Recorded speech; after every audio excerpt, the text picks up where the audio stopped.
Scammers upgrade झाले, पण आता पहिल्यांदाच आरबीआय त्यांच्यापेक्षा 3 पावले पुढे जाणार आहे. आरबीआय 2026 मध्ये असा नियम आणणार आहे ज्याच्यामुळे स्कॅमर्सना काम बंद ठेवावं लागेल.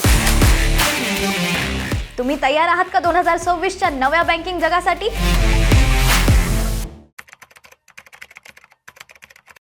नमस्कार मंडळी, मी आहे निकिता दादासाहेब तुपे आणि स्वागत आहे तुमचं बॉसवाला मराठी चॅनलवरती. आज आपण एप्रिल 2026 पासून लागू होणाऱ्या त्या मोठ्या बँकिंग बदलांबद्दल बोलणार आहोत ज्याचा थेट परिणाम तुमच्या दैनंदिन व्यवहारावरती, सुरक्षेवरती आणि पैशांच्या सुरक्षिततेवरती होणार आहे. आपण रोजच्या सवयीप्रमाणे मोबाईलवर 2 सेकंदात UPI पेमेंट करतो, OTP टाकून लगेच पैसे ट्रान्सफर करतो आणि अगदी मध्यरात्री सुद्धा कोणत्याही अडथळ्याशिवाय व्यवहार पूर्ण करतो.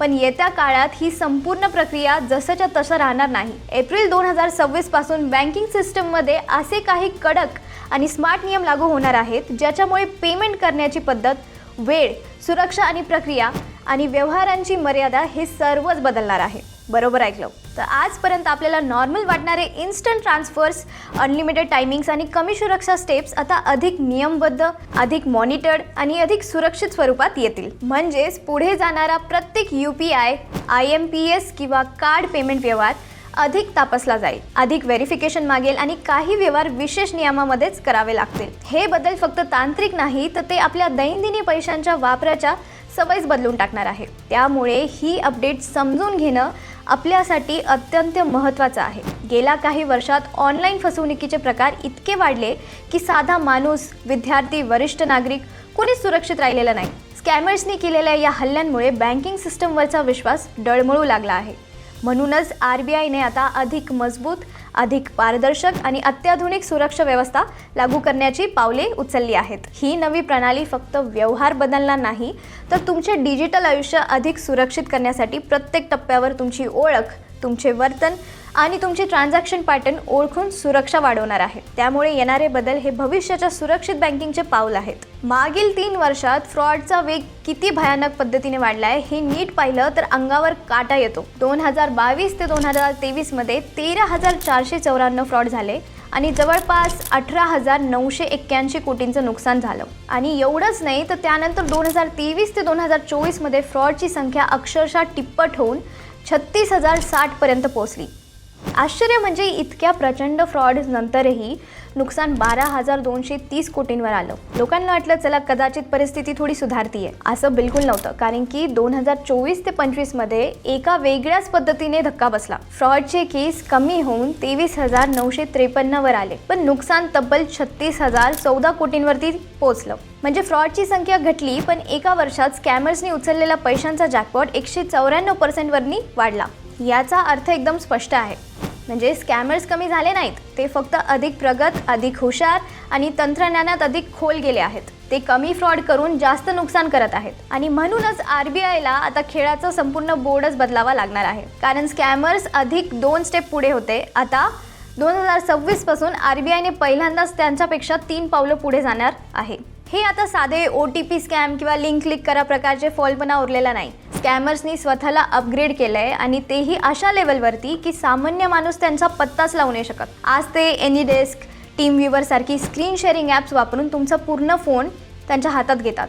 फक्त स्क्रीन नाही, तर तुमचं संपूर्ण डिजिटल आयुष्य त्यांच्या नियंत्रणात जातं. कधी ते फेक कस्टमर केअर नंबरवरून कॉल करतात, ज्यात IVR, बॅकग्राऊंड म्युझिक, हेल्प डेस्कचा टोन हे सगळं अगदी मूळ कंपनीसारखं असतं. तुम्हाला वाटतं तुम्ही बँकेशी बोलत आहात आणि तेवढ्यात तुमचे पैसे शांतपणे दुसऱ्या खात्यात पोहोचून जातात. आणखीन पुढच्या पातळीवर बघितलं ना, आज ते डीप फेकचा वापर करून तुमच्या घरच्यांचा, मित्रांचा, अगदी बँक ऑफिसर सारखा आवाजही बनवतात. आणि फोनवर आवाज ऐकून तुम्हाला असं वाटतं अरे हा तर माझ्या बाबांचा आवाज आहे. पण फोनच्या दुसऱ्या बाजूला बसलेला असतो एक व्यावसायिक स्कॅमर. आणि यापेक्षाही धोकादायक म्हणजे मालवेअर.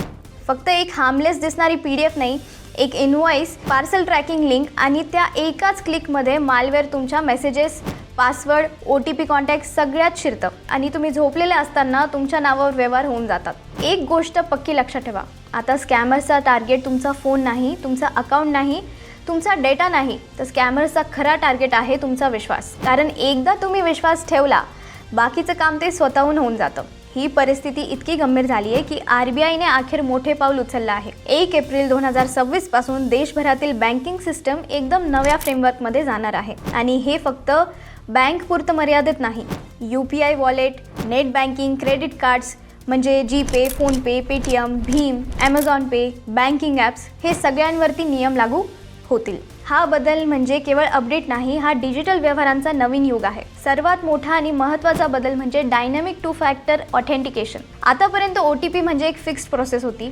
एकच SMS, एकच कोड आणि व्यवहार पूर्ण होत होते. पण आता स्कॅमर्सनी हाच सर्वात कमजोर दुवा पकडला होता. म्हणून RBI आता OTPला स्मार्ट करत आहे. बरोबर ऐकलं. तर 2026 पासून OTP एकाच पद्धतीने येणार नाही. ऑथेंटिकेशन तुमच्या लोकेशन, डिव्हाइस, नेटवर्क, व्यवहारांचे पॅटर्न आणि अगदी तुमच्या स्पेंडिंग बिहेवियरवरही अवलंबून असेल. म्हणजे तुमचा फोन जर ओळखला गेला नाही, वायफाय वेगळं, location mismatch, transaction amount unusual, तर ॲप लगेच सावध मोडवरती जाईल. समजा आपण उदाहरण घेऊया. तुम्ही रोज मुंबईवरून व्यवहार करता आणि अचानक तुम्ही दिल्लीमध्ये असताना 5,000 रुपयाचा UPI पेमेंट करायला गेलात, तर ताबडतोब ॲप तुम्हाला विचारेल, हे तुम्हीच आहे ना? आणि हो म्हटल्यानंतरही तो दुसऱ्या लेअरची पाळतळणी करेल. कधी कधी फोनची बायोमेट्रिक्स, कधी पुश नोटिफिकेशन्स, कधी इन ॲप अप्रुव्हल, तर कधी स्पेशल पिन. याचा अर्थ स्कॅमर्सकडे OTP असेल, स्क्रीन असेल, फोन ॲक्सेस असेल, तरीही ट्रान्झॅक्शन पूर्ण होणार नाही. कारण ऑथेंटिकेशन आता तुमच्या डिव्हाइससोबत तुमच्या बिहेवियरलाही देखील ओळखणार आहे. असं समजा आता व्यवहारांना पासवर्ड नसलं तरी पर्सनॅलिटी असेल आणि स्कॅमर्सना ती पर्सनॅलिटी कॉपी करणं जवळपास अशक्य आहे. दुसरा मोठा बदल म्हणजे स्क्रीनशॉट बंद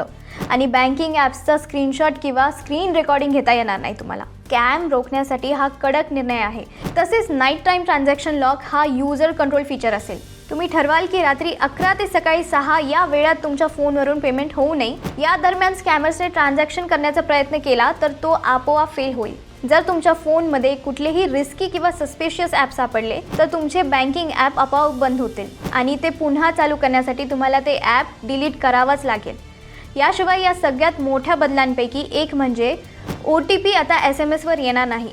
तो ॲपच्या आत एन्क्रिप्टेड स्वरूपात मिळेल. त्यामुळे हॅकर्सला OTP चोरणे हे खूप कठीण होईल. जर तुम्ही एखादे अनोखे किंवा तुमच्या व्यवहाराच्या पॅटर्नपेक्षा वेगळे पेमेंट केले तर ॲप तुमच्याकडून डबल कन्फर्मेशन घेईल. तसंच बिहेवियर बायोमेट्रिक्स लागू होईल. तुमची टायपिंग स्पीड, तुमचे स्वाईप पॅटर्न, टच प्रेशर यात काही वेगळं आढळलं तर ट्रान्झॅक्शन लगेच ब्लॉक होईल. आणि मोठ्या व्यवहारांसाठी आधार बेस्ड बायोमेट्रिक जसं की फिंगरप्रिंट किंवा फेस व्हेरिफिकेशन कंपल्सरी होऊ शकतं. मग तुमच्यासाठी याचा अर्थ काय?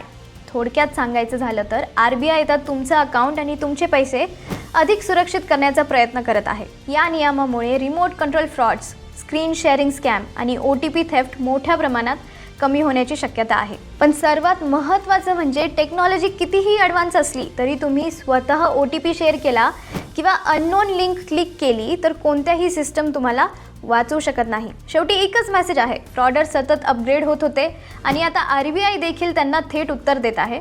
संपूर्ण सिस्टम अधिक आधुनिक आणि सुरक्षित बनवत आहे. एप्रिल 2026 नंतर तुमचे बँकिंग ॲप्स केवळ स्मार्ट किंवा कडक नसतील तर ते तुमच्या प्रत्येक व्यवहारामागील पॅटर्न ओळखून धोक्याचा इशारा देणारे, तुम्हाला स्वतःहून संरक्षण देणारे बनतील. पण या सगळ्यांपेक्षा मोठी सुरक्षा कवच म्हणजे तुम्ही स्वतः आहात. कारण तुमची जागरूकता, तुमचे सतर्कपणा आणि तुमचा निर्णय हेच शेवटचा आणि सर्वात महत्त्वाचं संरक्षण आहे. म्हणून पुढच्या वेळी जर कोणाचा तुम्हाला फोन आला, सर मी बँकेतून बोलतोय किंवा तुमचं अकाउंट ब्लॉक झालंय, तर एक क्षण थांबा, विचार करा आणि फक्त एकच गोष्ट लक्षात ठेवा, बँक कधीही अशा पद्धतीने तुम्हाला कॉल करत नाही, पासवर्ड मागित नाही आणि OTP तर विचारत नाही. तर हे काम नेहमी स्कॅमर्सच करतात. तुमची एक छोटीशी सावधगिरी हजारो, कधी लाखो रुपयाचं नुकसान वाचू शकते. त्यामुळे सुरक्षित राहा, जागरूक राहा आणि तुमची सुरक्षा शेवटी तुमच्याच हातात आहे हे लक्षात ठेवा. आणि जर तुम्हाला ही माहिती आवडली असेल तर तुमच्या फ्रेंड्सला, तुमच्या फॅमिली मेंबर्सला ही नक्कीच शेअर करा आणि बॉसवाला मराठी चॅनलला सबस्क्राईब करायला विसरू नका. बॉसवाला, बी द बॉस.